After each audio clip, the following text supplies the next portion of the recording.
Hey guys, what is going on out there today? Hey, Brent Abel here, webtennis.com with another episode of What's the Right Shot? What is going on here? Are we serious here? Mark Vines is so good, he can play right-handed. I mean, it's almost arrogant, don't you think, for the guy to come out and play. This is the national event, and he comes out here and he's playing right-handed. And, this is where I stopped the video. Where I created the image for this episode is right here. So, look, obviously joking here. We like to be serious most of the time, but once in a while have a little fun. Decided for all you right-handed guys who have been watching episodes of Mark Vines as a lefty, maybe we should be able to flip the image around and see what it'd be like to have Mark Vines as a right-handed player for the majority of you guys who are right-handed out there. So that's what I've done, and I hope this is interesting for you. What I want to point out in this episode, something very simple. God dang it. I mean, every time we see Mark looking at contact, he's looking at contact, right? He's not peeking prematurely, right? P-E-E-K-I-N-G. He's not looking before contact to get a visual confirmation of what the ball's done right after it leaves his racket. I'm telling you, the guy can feel the ball. He can feel it in the racket, and we all can if we just accept reality that we don't need to peek. We don't need to get visual confirmation of what we've just done with the tennis ball. So, but that's one thing, and that's just a side benefit of what I want to point out here. If you're going to play this shot cross court, you gotta be thinking about, well, how can I get over there so I can get the tip of the racket, the head of the racket, to come around the outside corner of that ball? I know for you guys who love to say, hey, Brent, there's no corner, the ball's round, duh. And I go, okay, all right, yeah, maybe I could find a different word for it. But you get the idea, right?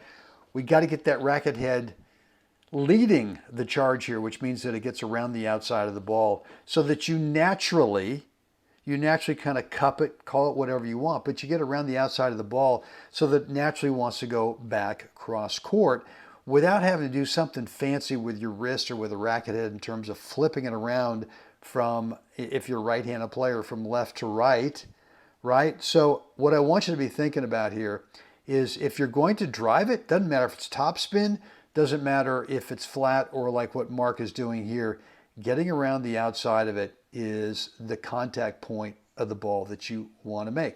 Easy thing to practice. I mean, if we just talk about these two things today, which is let's just keep the head right there at contact as the ball leaves. Is he peeking?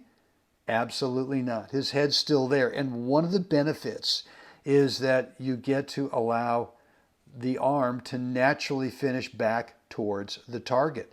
Now he starts looking out there, right? But now it's just, a standard cross-court underspin backhand drive that's got some giddy up to it, right? If you've ever thought that the underspin backhand drive is just kind of a floater, then you're wrong. You're just flat out wrong. This thing can be driven with some pace, and that when it lands over there, it's the spin that actually, probably not does it pick up speed as it goes through the bounce, probably not. The friction of the ball on the court probably slows it down a little, but not much, right? And there you have it right there. So let's play this thing in real time. I'll walk you through it again. And this is awesome. I think this is cool for us righties to be able to see what Mark looks like if he was a right-handed player. Maybe it's easier for us to relate to it. There's a pickup, flat pickup, right? Here's just a standard throw it back slice. And here's an around the corner, right? And it's not baby, right? I mean, he doesn't baby this thing when he goes around the outside. I mean, there's some actual racket head speed, gets around it and really motors through. the ball. Doesn't just kind of chip at it or hack at it. There's a real effort there to get through the ball. Let's see if you can pick this up in real time. Here it is. There's the throwback, the easy one, and now we'll just whoom.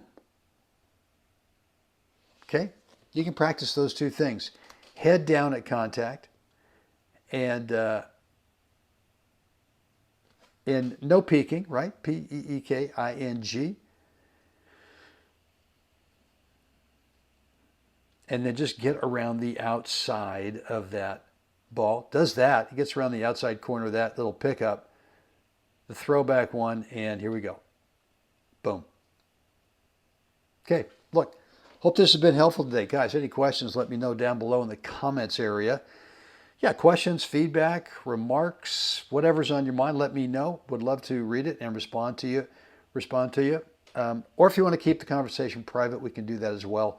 Just brent@webtennis.com is the email. As always, guys, time to get out there.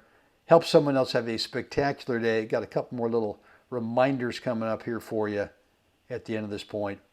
But guys, see you again next time.